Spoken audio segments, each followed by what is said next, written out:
In the beginning, God created the heavens and the earth. Now the earth was formless and empty, and darkness was over the surface of the deep. And the Spirit of God was hovering over the waters. Nothing but darkness. No light anywhere. Without God's light, darkness will always prevail. Wherever you have darkness, you always have without form and without void. And God said, "Let there be light." And it was good. There's something about darkness. When you're in darkness, you tend not to notice it. When you live in darkness, you tend not to know that you're living in darkness because that's all you know, that's all that you see. The Bible says in 1 John, "This is the message that we have heard from him and declare to you that God is light, and in him there is no darkness at all."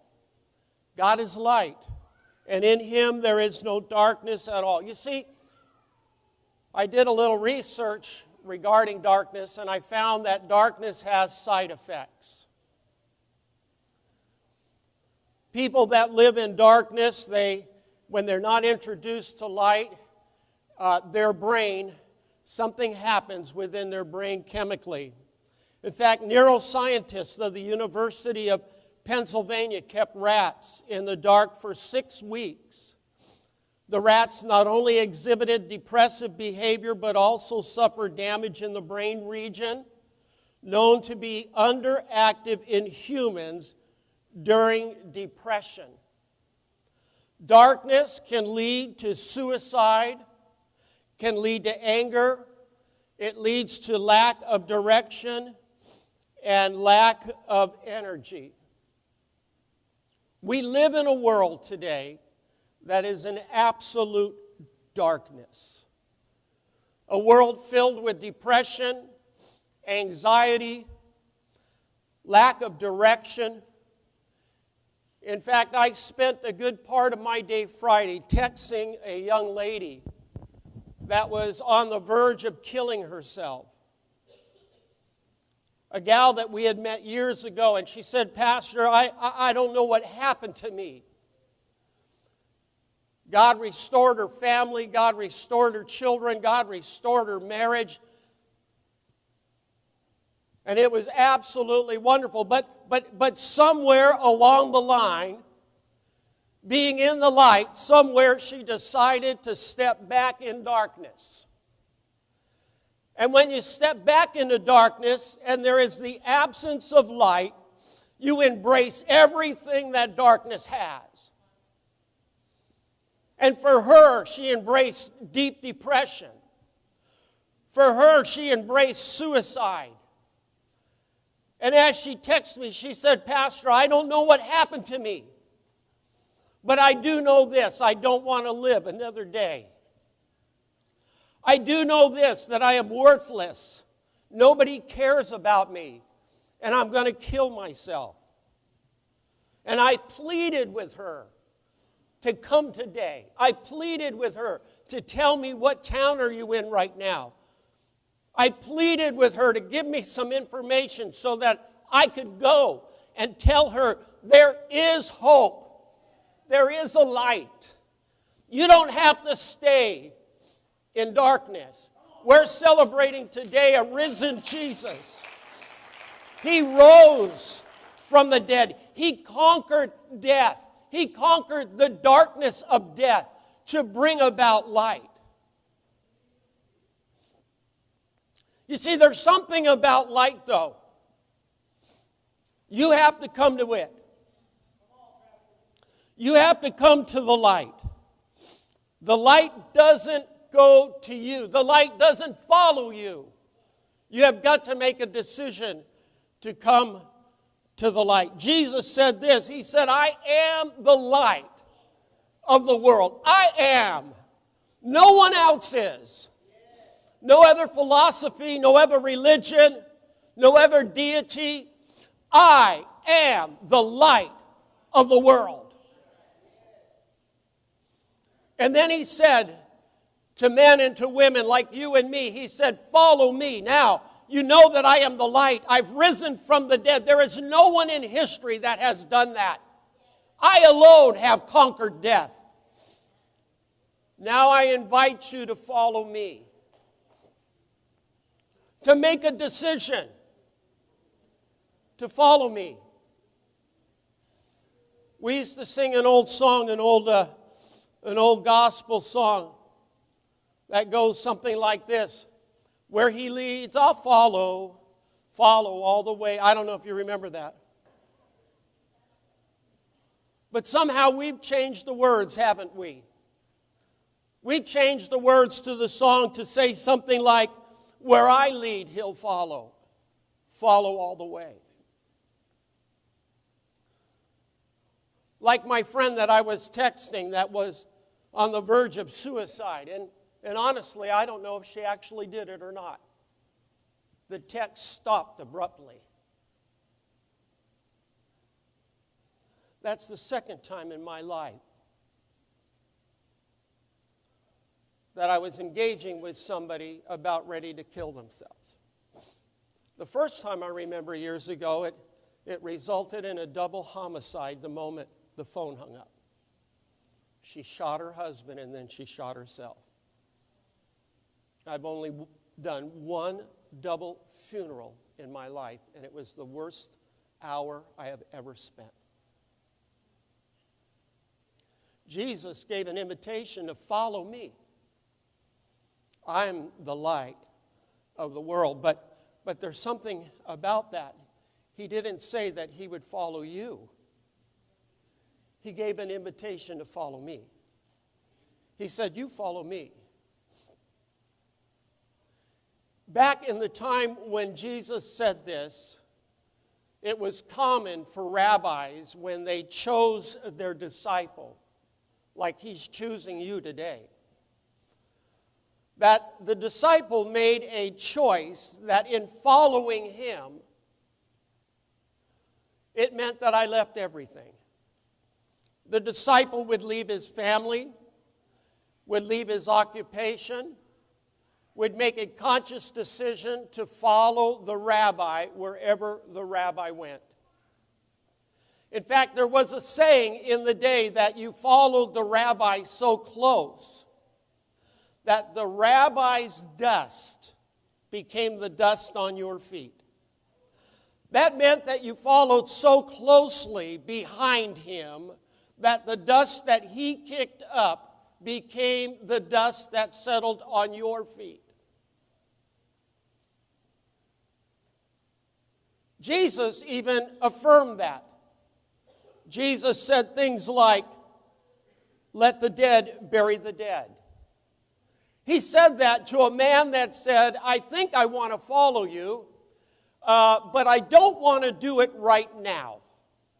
I really want to go back and bury my parents and let them live out their life and spend my time with them, and then I will follow you. And Jesus said, well, go ahead and do that, but I would encourage you, let the dead bury the dead.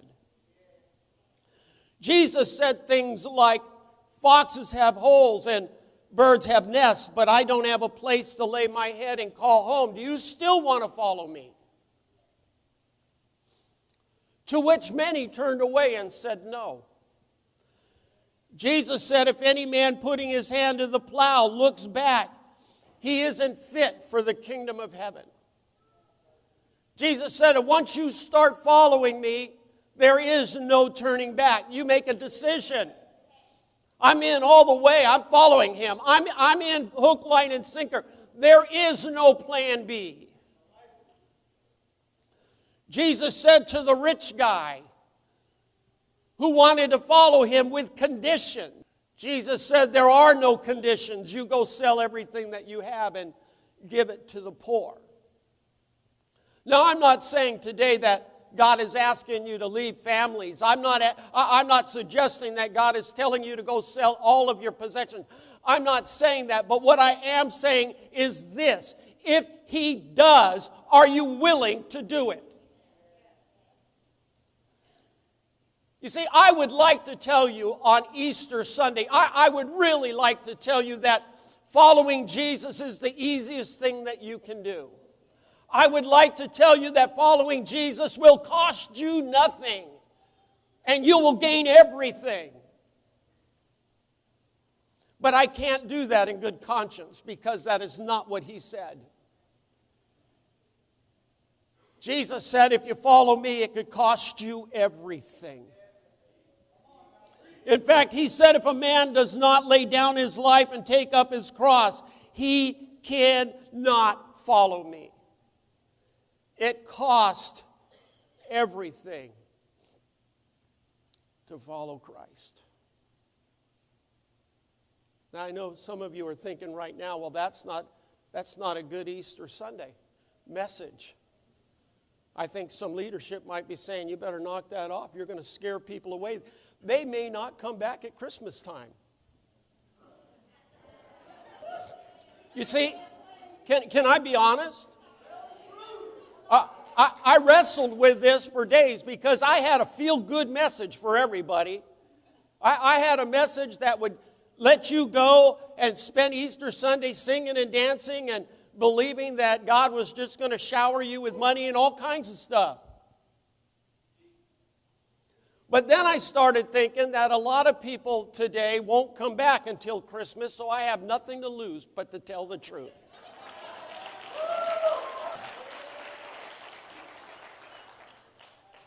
So the truth is this, is He is risen.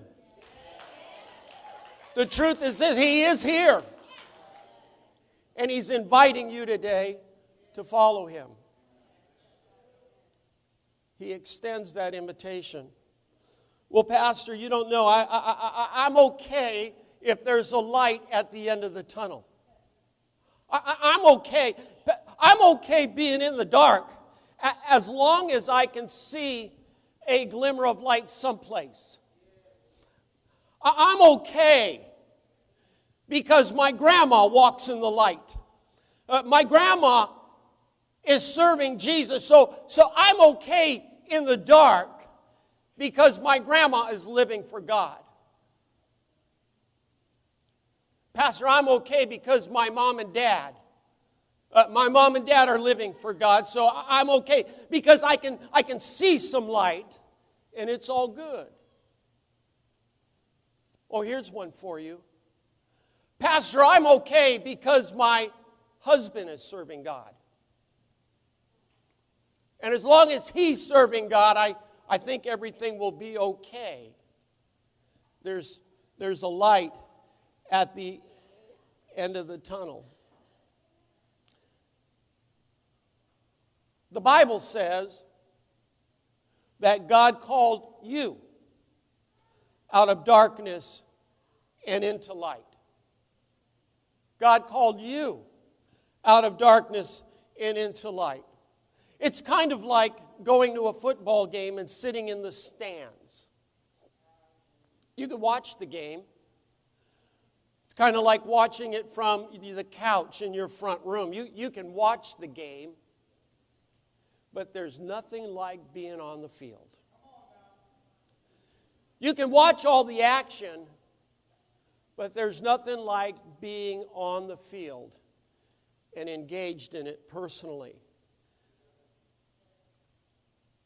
God calls everybody that is watching from a distance to get in the game.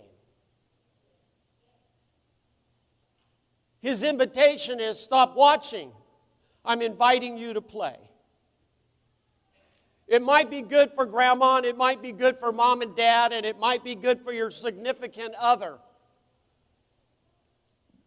But I'm asking you to give me a chance to show you it is good for you personally. Get in the game. Follow me. The interesting thing about following God is the future is so bright, sometimes you got to wear shades. That's my third point, and I'm going to give you one more. The future becomes so bright, you got to wear shades. You see, there's a world that exists in darkness. I don't know, maybe you're here today and you're thinking, I'm in darkness. There is no light. Absolute darkness. It's kind of like the movie where, what if this is as good as it gets?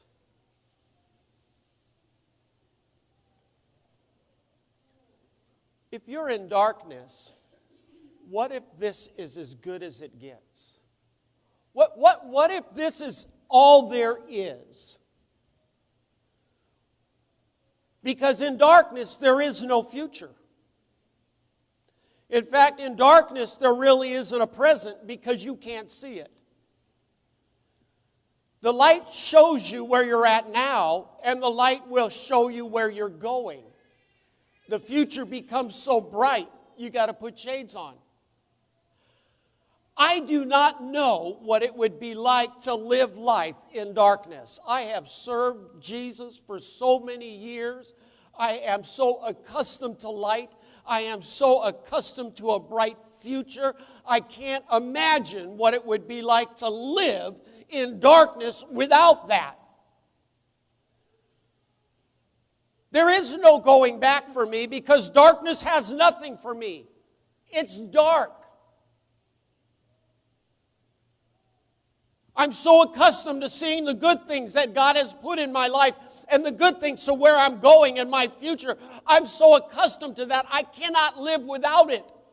What if this is as good as it gets? Could there be something better? Could there be something else? Could He actually be the light of the world? Could He be who He said He was? And He is today? Is it possible? We explored that last week and the odds of Jesus fulfilling prophecy, and it was one with 157 zeros after it, the probability of that happening, and yet He proved it to be true. He fulfilled prophecies.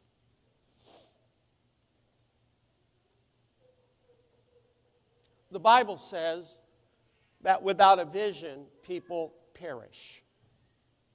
Without vision, people perish. Without vision, people have no hope. And they perish.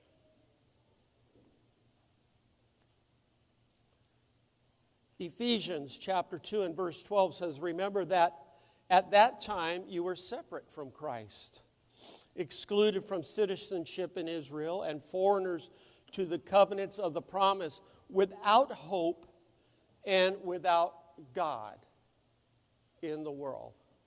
Paul is talking to a group of Christians, and he's saying, remember, there was a day that you were without hope. There was a day. For me, that day was a long time ago. For me, that day was when I was 15 years of age, because when I was 15 and a half, I gave my life to Christ, and I've never looked back. But I do remember at that early age, realizing at that early age, with a life in front of me, there really isn't much hope. That's why people turn to drugs. That's why that whole hippie culture evolved. It evolved out of absolute hopelessness.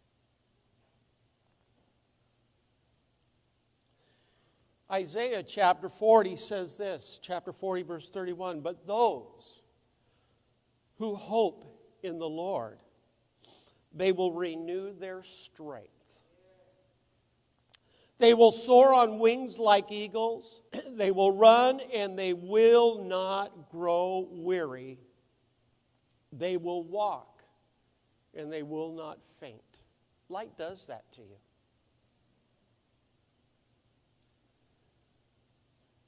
Light gives you hope, and it gives you hope in the Lord. And with that hope, Isaiah prophesies that it will renew your strength. Isaiah prophesies that you will soar on the wings like eagles, and though you run, you will not grow weary, and you walk, and you will not faint. Those that have a hope in the Lord. You might be here today, and you might be feeling pretty faint because you don't have a hope. You might be here today, and you might be feeling hopeless. Life has absolutely nothing. It's because you don't have a hope, you don't have light. You might be here today and you might have walked in light, but you decided maybe you would step back into the darkness. You know, you can't be in darkness and have light at the same time. They don't mix. When you step into light, and you make a decision to follow Jesus, darkness leaves. Because God, the Bible says He can't have anything to do with darkness. It has to leave in His presence. But the decision to come and step into the light is yours and yours alone. That decision does not belong to anybody else but you. Psalms 119 and verse 30 says this, "The unfolding of your words give light and understanding to the simple."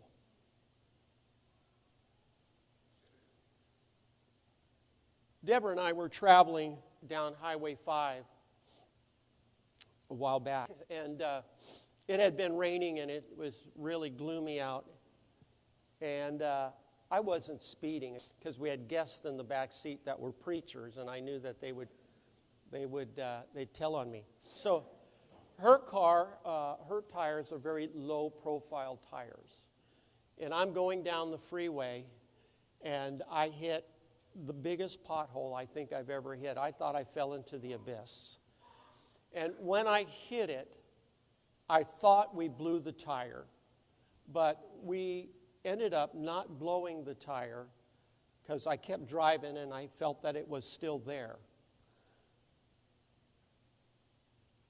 And when we got to our destination, I got out and I looked at the sidewall of the tire, and there was a huge bubble in the sidewall. The psalmist David said here, he said that he will guide you with light. We're not going to drop the lights, but I brought my flashlight. But had I been able to shine a light on the highway, I would have avoided the pothole. People that don't walk in light hit potholes, and they suffer damage as a result.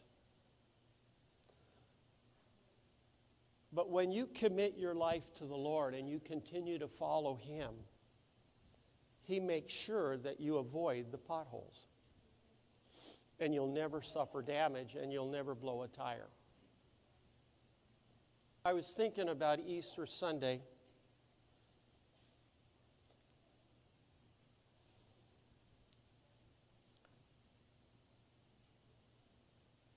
And most of us today, we are celebrating the fact that He is risen. We sung the songs. Some of you got into it. Some of you maybe didn't get into it so much. But we sung the songs that He is risen from the dead. Think about that just for a minute. Somebody actually defied death. People killed Him, and He rose from it to conquer it. And He said, if I can conquer death, I can conquer anything. Because I am God. I created life, I can take life, and I can give life to myself and come back from the dead. Then He makes an invitation to anybody that will hear. And the invitation is this: follow me. And if you follow me, I will give you light. I will illuminate your present. I will illuminate your future. And I'll cast darkness on your past because it's forgiven, never to be remembered again. It doesn't matter what you've done.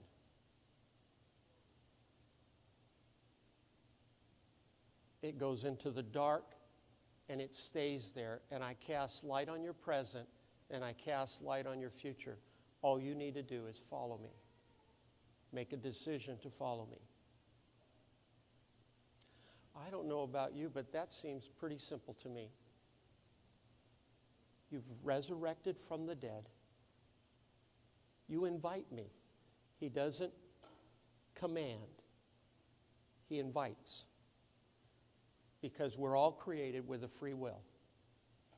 God doesn't command. God doesn't have little soldiers, puppets. We're not angels. We're free moral agents. He invites. Get in the game. Follow me. I'm inviting you.